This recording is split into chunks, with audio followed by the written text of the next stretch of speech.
News India में स्वागत है आप सभी का एक बार फिर से। सीधे चलेंगे राजस्थान, जहां पर बजट पेश करने के बाद राजस्थान के मुख्यमंत्री अशोक गहलोत क्या कुछ कह रहे हैं, सुनिए। स्टेटमेंट जारी किया इसलिए कि सरकारी मंशा क्या है, हम चाहते यूपीएससी की तरह एग्जाम टाइम पे हो। कितने बच्चों में फ्रस्ट्रेशन आता बताओ, 3-3, 4-4 साल डिले हो जाता कई बार आरपीएससी का एग्जाम हो ना, पहले वो 16। तो ये बताइए आप, इसलिए हम गाड़ी पट्टी पर डालना चाहते हैं कि बच्चों का फ्यूचर देखते हुए प्राइवेट सेक्टर में कैसी नौकरियां बढ़े वो हमने प्रयास शुरू किए हैं, और किस प्रकार से ये आपका सरकारी नौकरी टाइम पे मिले, टाइम पे सरकारी नौकरी मिल जाए। सर, नए जिलों को लेकर नए जिलों को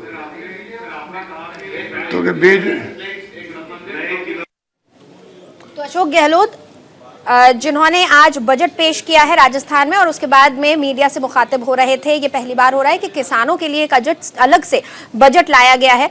राजस्थान में आज बजट पेश किया गया है, जिसके बाद अशोक गहलोत ने मीडिया से बातचीत की है। तो चुनावों के बीच राजस्थान का बजट भी एक अहम मुद्दा हो जाता है।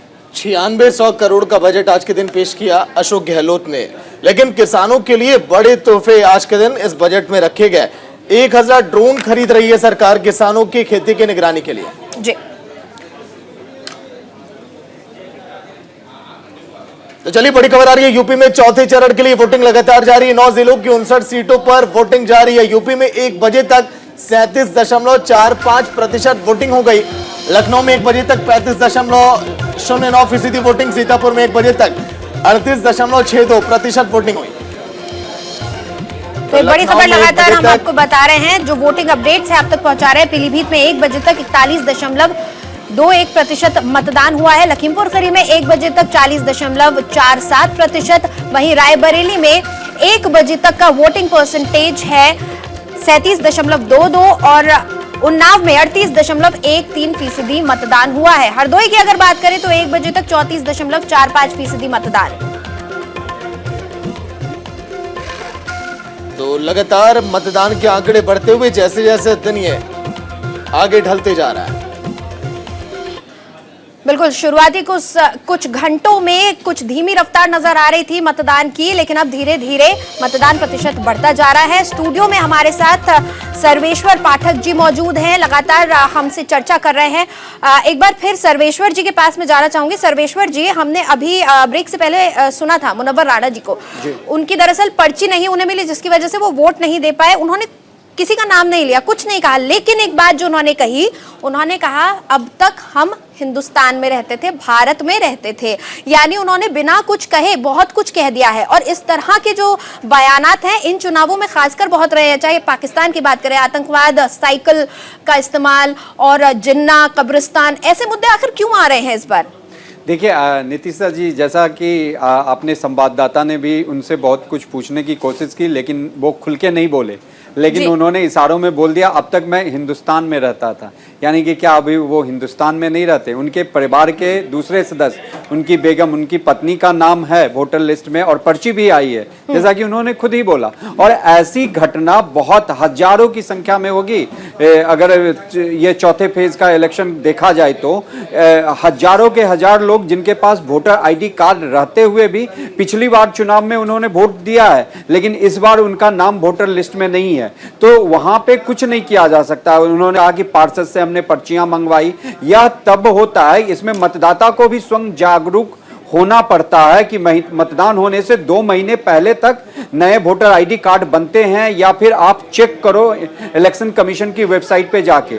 तो उन्होंने जो भी बात कही उसके कयास तो निकलेंगे ही, अलग होंगे, लेकिन इस बात को पॉलिटिसाइज नहीं करना चाहिए। हाँ, वो एक सेलिब्रिटी हैं तो उनका नाम नहीं आया, वोटर लिस्ट से कट गया और पर्ची नहीं आई, तो इस बात का मुद्दा बनाया जा सकता है। लेकिन ऐसे हजारों के हजार लोग हैं जिनके पास पास वोटर आईडी कार्ड रहते हुए भी उन्होंने भी 2019 जो लास्ट इलेक्शन था यूपी का उसने वोट डाला, लेकिन इस बार नहीं डाल पा रहे हैं और डाल पा रहे होंगे। तो ये कोई बहुत बड़ी बात या घटना सर्वेश्वर नहीं जी, है। बड़ी चर्चित हस्ती है मुनव्वर राणा, तो ऐसे जी में हाँ, अगर मैं वो अगर मानता- मतदान नहीं करने जा पाएंगे तो ये खबर तो सुर्खियों में आएंगे। आपका कहना सही है, ये तो मतलब ब्रेकिंग न्यूज टाइप पे न्यूज चलेगी, लेकिन इसमें कुछ किया नहीं जा सकता ना। अगर देखिए उसका नहीं है लेकिन उनके परिवार के बाकी सदस्यों का है। अगर मान लीजिए उनकी पत्नी का नहीं होता, उनके बच्चों का नहीं होता, तब ये बहुत बड़ा मुद्दा बन सकता था, लेकिन केवल उनका नाम लेकिन नहीं चलिए आया। अब थोड़ा इधर अब चलते हैं। मुनव्वर जी। राणा की बयानों के बाद एडीआर की रिपोर्ट पर अब हम चर्चा करेंगे। 201 ऐसे प्रत्याशी हैं सर्वेश्वर जी 624 उम्मीदवारों में, जी जिन्होंने केवल 5वीं से 12वीं तक की पढ़ाई की है। जी कई ऐसे उम्मीदवार हैं जिन्होंने कभी स्कूल कॉलेज का मुंह तक नहीं देखा, लेकिन वो चुनावी मैदान में है। जी। ऐसे में बताइए, क्या वो देश प्रदेश का विकास करेंगे? और जिनके हाथों में बागडोर जाएगी, कितनी वो अपनी जिम्मेदारी निभा पाएंगे? इस पर क्या करना चाहिए, क्या कुछ आगे कदम उठाने चाहिए? देखिए, यही विडंबना है भारत के राजनीति की कि एक आईएएस आईपीएस कितनी पढ़ाई करके वो उस प्रतिष्ठा और पोस्ट पे बैठता है, लेकिन एक अनपढ़, मैं अनपढ़ भी कहता हूँ, बहुत सारे बिल्कुल। हमारे मिनिस्टर ऐसे हुए। आप बिहार का एग्जांपल ले ले, राबड़ी देवी जी, वो तो अनपढ़ ही थी, उनको चीफ मिनिस्टर बना दिया गया। तो वो इस बड़े बड़े बिना पढ़ने के बोल भी नहीं पाते सर्वेश्वर जी। जी हाँ, आप अपने यूपी के मायावती जी का देख लीजिए, आज तक उनका एक भी भाषण जो है वो ऐसे नहीं बोला है उन्होंने, जो लिख के मिला है वही बोलती हैं, लेकिन वो पढ़ी लिखी हैं या जो भी है उनका, वो आज तक हमने कभी नहीं देखा कि वो ऐसे आई और संवाददाताओं से बातचीत कर रही है या कह रही है, वो लिखित भाषण ही पढ़ती हैं। और जैसा कि आपने बताया, ये बहुत ही बड़ा मुद्दा है कि आखिर राजनीति के लिए एक न्यूनतम जो शिक्षा ग्रहण करने की बात हो, वो बिल्कुल, क्यों कोई नहीं भी तय की करियर जाती बनाना है? हो, एक मिनिमम एलिजिबिलिटी होती है कि आपको इतना पढ़ा लिखा होना एक क्राइटेरिया होता है। लेकिन राजनीति एक ऐसा करियर है जो देश को चलाता है, दुनिया में हमारे रिप्रेजेंटेटिव बन के भी वो जाते हैं, लेकिन क्राइटेरिया कोई नहीं है उसके लिए। बहरहाल ऐसा हम मायावती की बात कर रहे थे, 4 बार की मुख्यमंत्री रही हैं मायावती, लेकिन इन चुनावों में बहुत शांत नजर आई। आज सुबह भी जब वो मीडिया से मुखातिब हुई तो बहुत शांत और संयम तरीके से उन्होंने बोला। लेकिन एक चीज उन्होंने जो मुसलमानों के लिए कही कि मुस्लिम वोट अब की बार सपा को नहीं जाएगा, बिल्कुल सपा को कोई भी वोट ना दे, इस तरह की बात भी उन्होंने कही। कुछ उनके सुर बीजेपी से मिलते जुलते से नजर आ रहे हैं और हर बार ये देखा गया है बसपा जो है फायदे के सौदा करने में ही भरोसा रखती है। देखिए, बसपा का एक रिकॉर्ड रहा है कि वो अपना जो वोटिंग परसेंटेज उसका देखिए, कोर वोटिंग परसेंटेज जब वो सत्ता में नहीं रही है 20 से 22% वो बना के रखा है। अगर आप आज के इस चरण की बात कर ले तो पिछली बार जो 2017 में हुआ था उस समय भी बसपा ने 22% जो वोटिंग प्रतिशत हासिल की थी। लेकिन जैसा कि आपने कहा कि मुसलमान जितनी भी क्षेत्रीय पार्टी हुई है, अगर यूपी हो चाहे कहीं भी भारतवर्ष के किसी भी राज्य की, उनका क्या रहा है कि हिंदू को दलित और इस फैक्टर में डिवाइड कर लो, मुस्लिम वोट बैंक ले लो और फिर अपना गवर्नमेंट बना लो। बसपा ने भी वही किया। अखिलेश यादव जी का MY समीकरण किसी से छुपा नहीं है। और बीजेपी के पास क्या होता है कि मुस्लिम वोट मतलब 0.0% भी मिल जाए तो वो बहुत बड़ी बात होगी। तो ये लोग इस जो मुस्लिम वोट है इनको भुनाने के लिए, अपने पाले में खींचने के लिए हर संभव प्रयास करते हैं। उसके लिए वो ज्यादा से ज्यादा मुस्लिम कैंडिडेट को टिकट भी बांटते हैं। अभी आपने 3 चरण तक में देखा है कि बहुत सारे, जैसे मुरादाबाद, इस सब की सीटों पे जैसे बसपा के, कांग्रेस के और SP के मुस्लिम प्रत्याशी आमने सामने खड़े थे और उसमें एक अपना ओवैसी की भी पार्टी के मुस्लिम प्रत्याशी से। तो सब कोई का एक वोट बैंक जो मुस्लिम है उसको लुभाने की कोशिश रहती है। लेकिन मुस्लिम वोट बैंक का भी आजकल एक अलग ट्रेंड चल चुका है कि वो ये इस दौर में देखता है कि आखिर कौन सी पार्टी बीजेपी को हराने में सक्षम है और वो एक मुश्त होकर उसी पार्टी को वोट देती है। जी। तो रक्षा मंत्री राजनाथ सिंह ने लखनऊ में मतदान किया और बीजेपी की जीत का दावा किया है। राजनाथ सिंह से बात की हमारे सीनियर एग्जीक्यूटिव एडिटर प्रीति चौहान ने, सुनिए आप।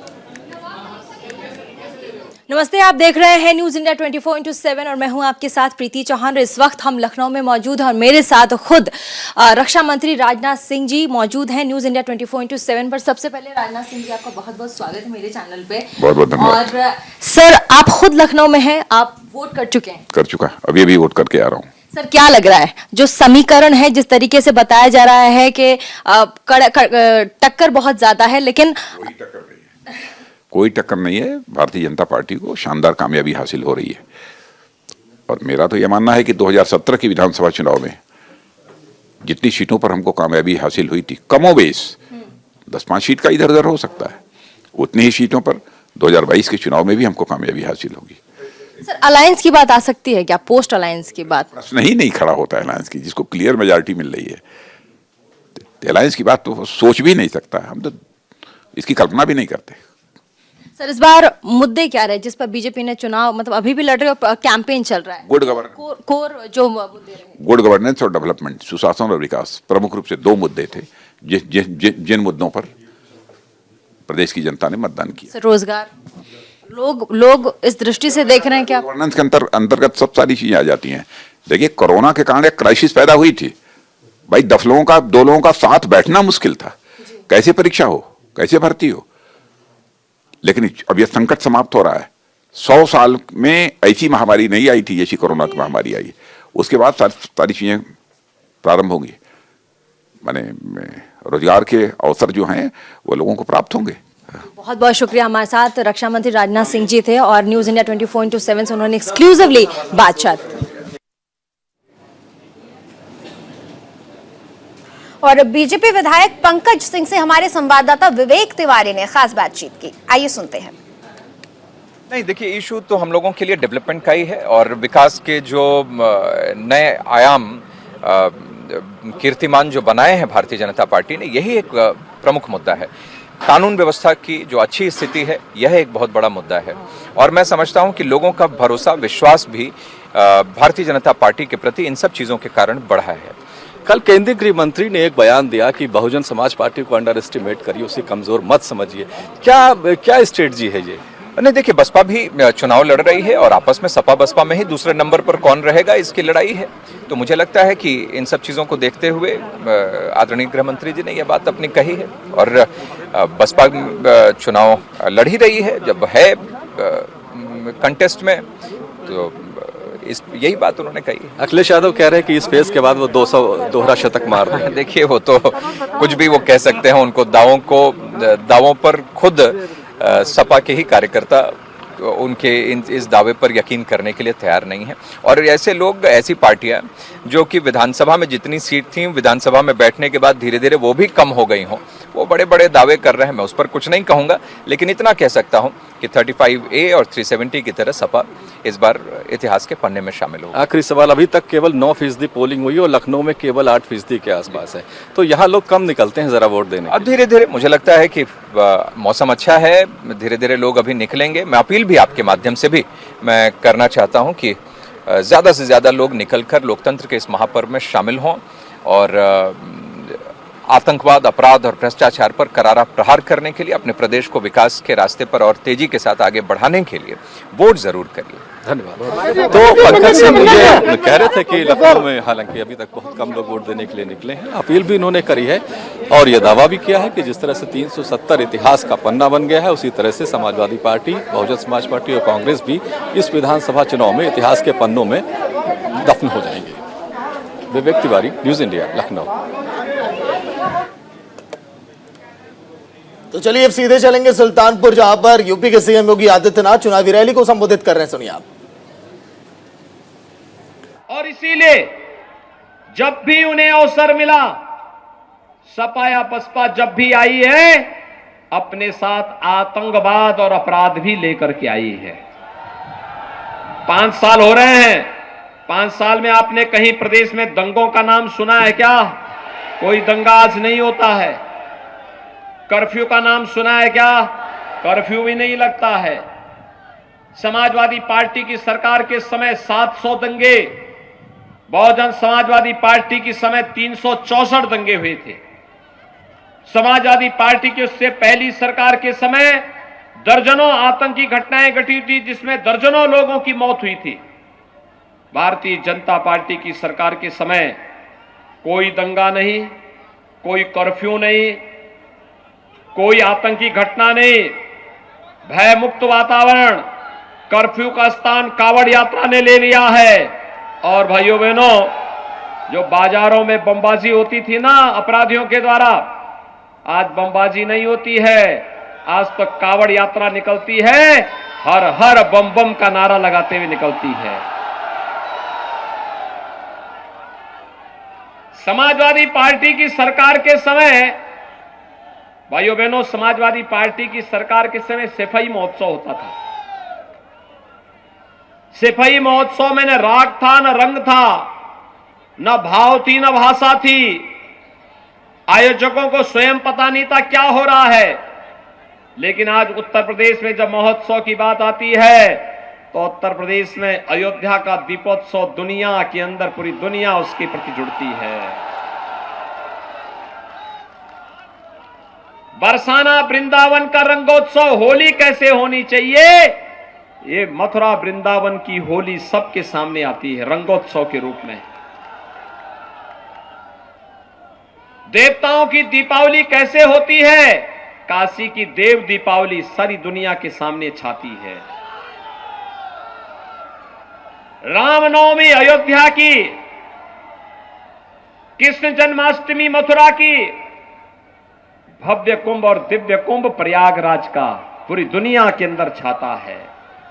भाइयों बहनों, हमारा उत्तर प्रदेश प्रगति के पथ पर निरंतर अग्रसर है और इस उत्तर प्रदेश की तकदीर को बनाने वाला है हमारा युवा, हमारा अन्नदाता किसान, हमारा श्रमिक, हमारी माताएं बहनें और पूरा